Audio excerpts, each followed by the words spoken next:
Shalom, shalom, bien-aimés dans le Seigneur. Que la paix et la grâce du Seigneur soient avec vous. Amen. Bien-aimés, j'aimerais encore dire ceci. Notre Dieu est merveilleux. Quelle grâce d'être compté parmi les vivants. Amen.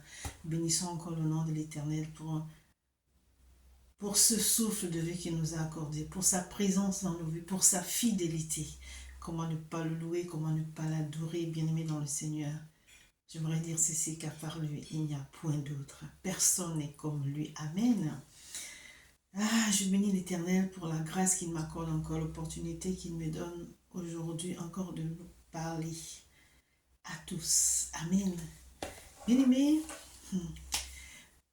le thème de ma vidéo, c'est Dieu mettra toujours une oreille pour te sauver. Alléluia. Dieu mettra toujours une oreille pour te sauver.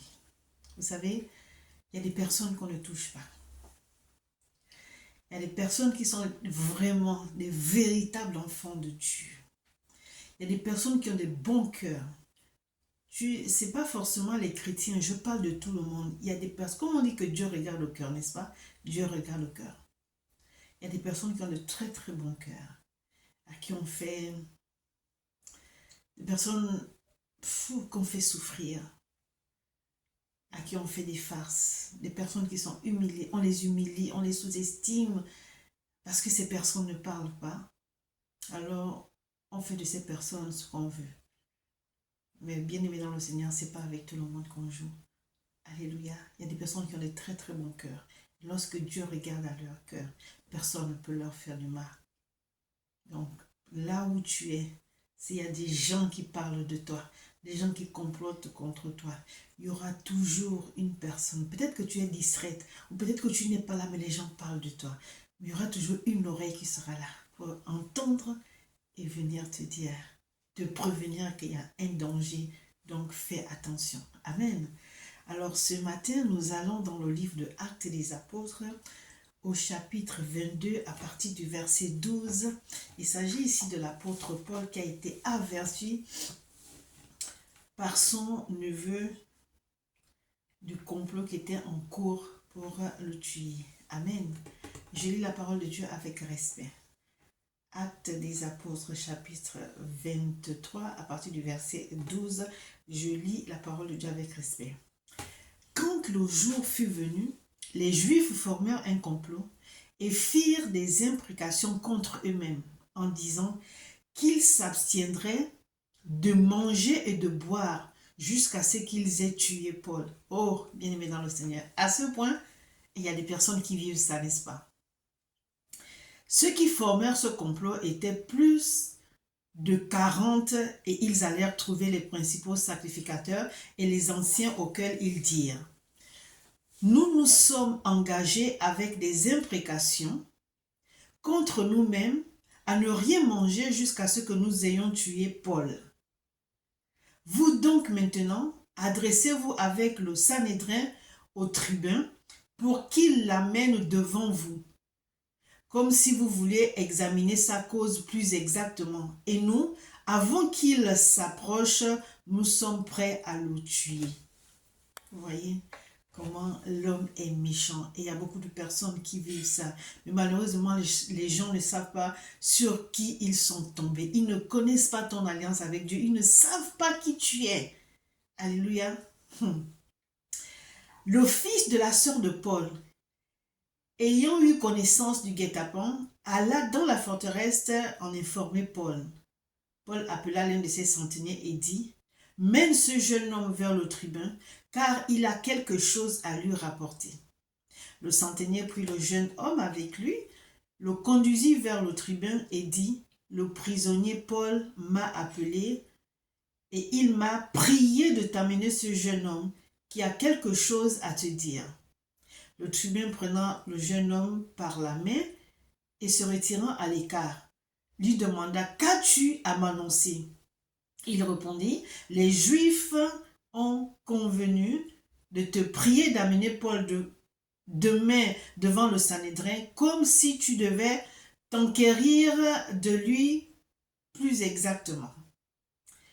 Ne les écoute pas, car plus de 40 d'entre eux lui dressent un guet-apens et se sont engagés avec des imprécations contre eux-mêmes à ne rien manger ni boire jusqu'à ce qu'ils l'aient tué. Maintenant, ils sont prêts et n'attendent que ton consentement. Le tribun renvoya le jeune homme après lui avoir recommandé de ne parler à personne de ce rapport qu'il avait fait. Parole du Seigneur. Alléluia. Bien-aimés dans le Seigneur, je disais tout à l'heure que on ne s'en prend pas à tout le monde. Tu ne connais pas la relation de la personne avec Dieu. Tu ne sais pas qui est cette personne. Cette personne ne te veut que du bien. Cette personne ne t'a jamais fait du mal. Mais tu es jalouse de la personne. Tu es hypocrite avec la personne. Toutes les fois que tu peux la critiquer, tu le fais. Si tu peux lui faire du mal, tu ne vas pas, c'est-à-dire que tu ne vas pas t'en empêcher. Mais bien aimé dans le Seigneur, j'aimerais dire à quelqu'un ici que tu n'es pas n'importe qui.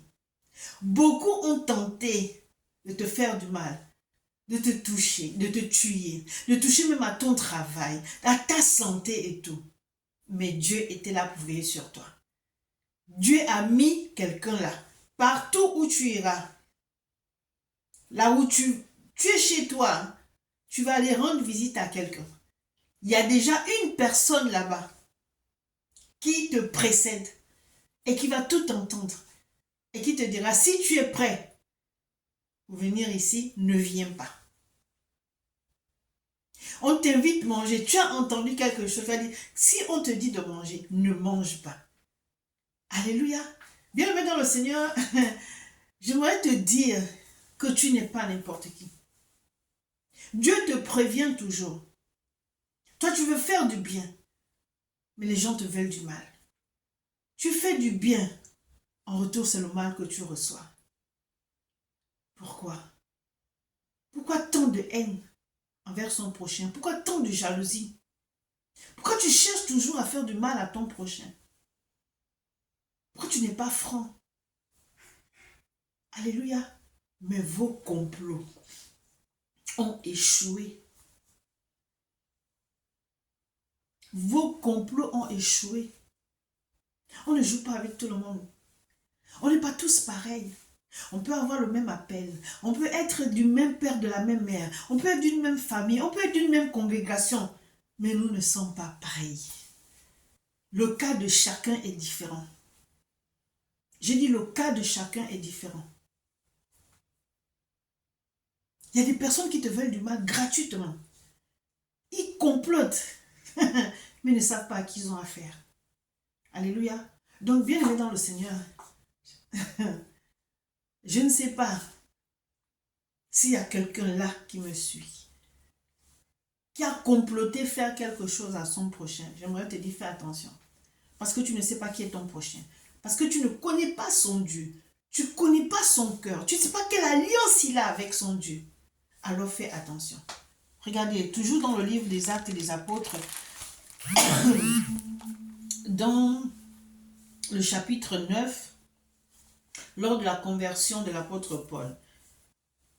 Au verset 23, la parole de Dieu nous dit, « Au bout d'un certain temps, les Juifs se concertèrent pour le tuer, et leur complot parvint à la connaissance de Saül. » À la connaissance de Saul, excusez-moi. On gardait les portes jour et nuit afin de lui ôter la vie.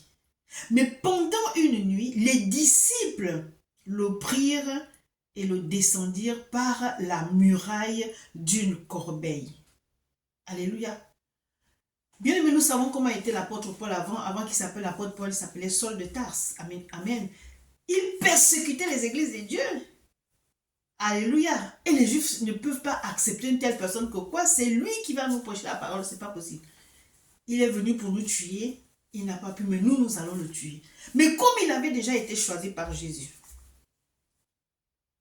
alors Jésus a mis des gens autour de lui. On ne pouvait pas le toucher. La main de Dieu était sur lui. C'était le choisi de Dieu, malgré tout ce qu'il avait fait.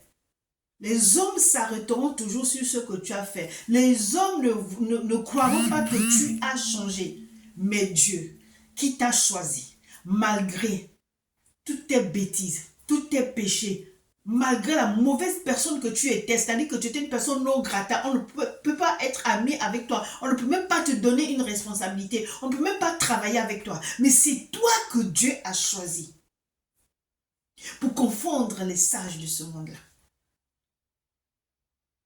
Dieu prend des personnes viles, il les rehausse, il les arrange, il les fortifie, il les met en haut. Il n'y a que Dieu pour faire ça. Alors toi, tu veux jouer avec une personne que Dieu a choisie. La personne qui a été rejetée de tout le monde, Dieu l'a choisie. Et toi, tu veux jouer avec lui. Tu veux jouer avec cette personne. Fais attention à toi. Ça, c'est de la sorcellerie. Et c'est ce qu'on trouve au milieu de nous, au milieu des chrétiens, dans les églises, dans nos familles. Dans nos familles. Tu viens, tu veux changer les choses, non, non, pas possible, tu ne peux pas. Tu veux donner des conseils, non, non, pas toi.